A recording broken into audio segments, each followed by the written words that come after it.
হাওড়ার একটি অনুষ্ঠানে এসে অর্জুন সিং সরাসরি মুখ্যমন্ত্রী মমতা বন্দ্যোপাধ্যায় ও ফিরোজ হাকিমকে এক হাতে নিলেন। অর্জুন সিং সরাসরি বলেন যে মুখ্যমন্ত্রী মমতা বন্দ্যোপাধ্যায় মিথ্যেবাদী, তিনি মিথ্যে কথা বলেন। বন্যার সময় সারা বাংলা যখন জলের তলায়, সেখানে দাঁড়িয়ে সরকার কোনো রকম প্রাণের ব্যবস্থা ঠিক করে রাখতে পারছে না, যার জন্য ওই সকল বন্যা কবলিত এলাকার মানুষজন ঠিক মতো সরকারি পরিষেবা পাচ্ছেন না। আর রাজ্যে বন্যা হওয়ার মানে সরকারি তহবিলে লটারি লেগে যাওয়া, এবং এই লটারিটা কিভাবে ভাগ বাটোয়ারা করবে সেটাই প্রথম সরকারের মনে থাকে। প্রাণ কিভাবে যাবে তার দিকে দেখে না। ফিরোজ হাকিম নাকি মূর্খ, সে এইটুকু জানে না যে একটি বাঁধ কিভাবে কাজ করে, কখন তার জল ছাড়বে আর কখন ছাড়বে না, সেটাই জ্ঞান নেই ফিরোজ হাকিমের। এসেছিল শুধুমাত্র একটা স্লোগানে, রেস্টোরেশন অফ ডেমোক্রেসি, গণতন্ত্রের পুনঃপ্রতিষ্ঠা। আমি কথা বলবো, আমি প্রতিবাদ করব, আমি সরকারের নীতি সিদ্ধান্তের সমালোচনা করব, আমি আমার মতো করে বিরোধিতা করব, আমি আমার মতো করে আমার দলের পতাকা নিয়ে রাস্তায় নামবো, আমি নির্বাচনে অবাধ শান্তিপূর্ণভাবে ভোট দেবো, বাহিনী তাণ্ডব থাকবে না, থাম কাপড় বিতরণ থাকবে না। তাই বহু প্রতিকূলতার মধ্যে গিয়ে এই হাওড়া জেলার মানুষ, এই বেলুড়ের মানুষ শ্রীমতী মমতা বন্দ্যোপাধ্যায়ের দলকে নির্বাচিত করেছিল। কিন্তু যে আস্থা পশ্চিমবঙ্গের মানুষ তার উপরে রেখেছিলেন, তিনি তার সঙ্গে বিশ্বাসঘাতকতা করেছেন, বেইমানি করেছেন, প্রতারণা করেছেন। আজকে তার বিরুদ্ধে মানুষ নেমেছে রাস্তায়। সমস্ত রাজনৈতিক বিভেদের বেড়া জালকে ভেঙে দিয়ে আজকে মানুষ রাস্তায় নেমে পড়েছেন, কারণ তারা মুক্তি চাইছেন এই দুঃসহ অসহনীয় একদলীয় একচেটে একাধিপত্য থেকে। নিম্ন মধ্যবিত্ত মানুষ চান ছেলে বড় হয়ে ডাক্তার হবে, ইঞ্জিনিয়ার হবে, চার্টার্ড অ্যাকাউন্টেন্ট হবে।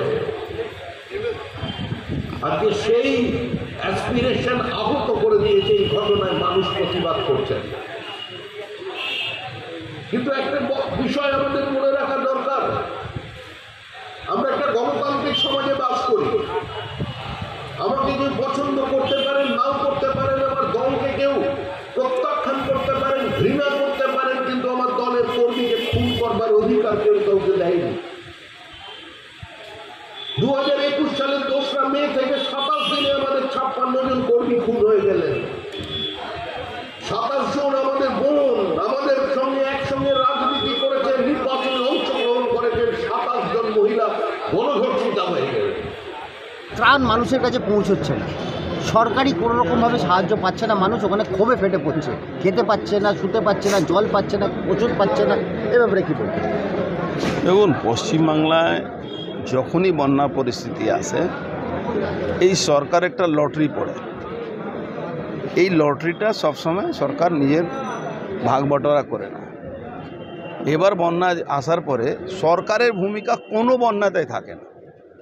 সামাজিক সংস্থা বা বিরোধী দলের লোক যত ক্ষমতা থাকে তারা তাদেরকে হেল্প করে। সবথেকে বড় ব্যাপার যে মমতা ব্যানার্জি একটা মিথ্যা কথা বারবার বলেন কি ডিবিসি আমাদেরকে বলে না। সেই মমতা ব্যানার্জি ডিবিসি প্রত্যেক মুহূর্তে এক এক মিনিটে তার রিপ্রেজেন্টেটিভ বসে থাকে ডিবিসিতে, তারপরে কথা বলে জল ছাড়াও। কিন্তু উনি রাজনীতিক সবসময় করার ইচ্ছা থাকে। আজকে ববি হাকিম মতন লোক বলছে কি যখন বন্যা আসে না তখন জল ছাড়ে না কেন। উনি একটা মূর্খ লোক। একটা বাঁধ যখন তৈরি হয়, যখন গেটের উপরে জল যায় তখন গেটটা খোলা হয়। যখন বর্ষা হবে না তো জলটা তো গেটের নিচে থাকবে, তো জলটা খুলবে কী করে? আজকে মমতা ব্যানার্জিকে এমন পয়সা বেটে অত বেটে দিয়েছেন ভোটের জন্যে বা নিজের দলের লোকের কাছে কি আজকে পশ্চিমবাংলা ত্রাণ দেওয়ার জন্য পয়সা নেই। এখানে ওই একটা হিন্দি বই ছিল না কি আমি কি পাচ্ছি, সরকারের কাছে কি আছে সেটা দেখার ব্যাপার নেই। একটা হিন্দি বই বেরিয়েছিল অনিল কাপুরে। তো ওই অবস্থা পশ্চিমবাংলার হয়ে গেছে। এদের কাছে কিচ্ছু নেই, এরা যা আছে সব চুরি করা ধান্দা। আজকে হসপিটালে স্বাস্থ্য বিভাগে যেভাবে চুরি করেছে, প্রত্যেকটা বিভাগে ডিএমকে বলা থাকে অত টাকা মাসে পাঠিয়ে দিতে হবে। ডিপার্টমেন্টাল মিনিস্টারকে বলা থাকে অত টাকা তোমাকে দিতে হবে, এই টাকাগুলো নিজস্ব যাচ্ছে। তাহলে এখন সাহায্য করার জন্যে তাদের কাছে পয়সা নেই। একটা দুদিন মধ্যে আপনি দেখবেন আসবে দিল্লি আমাদের টাকা দিচ্ছেন। দিল্লি নিশ্চয়ই সার্ভে করে যা দিল্লির কাজ আছে, ওখানে কোনো ওই মুখ দেখে কাউকে টাকা দেওয়া হয় না, যেটা দরকার হবে সে টাকা আসবে। মুখ্যমন্ত্রী কি করে বলেন যে অভয়া কাণ্ডের যে আন্দোলন চলছে সেটাকে ছেড়ে পুজোয় মেতে ওঠে? দেখুন, মুখ্যমন্ত্রী নিজে ইনভলভ আছেন এই কেসে। একটা মুখ্যমন্ত্রী, স্বাস্থ্যমন্ত্রী বটে উনি, 30 বার সেদিন উনি সিপির সঙ্গে কথা বলেছে।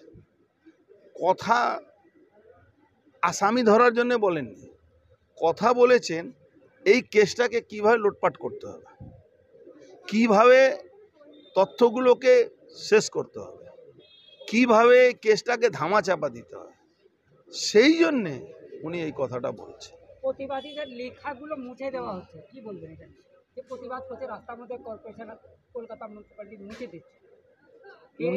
উনি ভাবেন আমার কাছে পুলিশ আছে, আমার কাছে গুন্ডা আছে, আমি যা করব বাংলা মানুষ মেনে নেবে।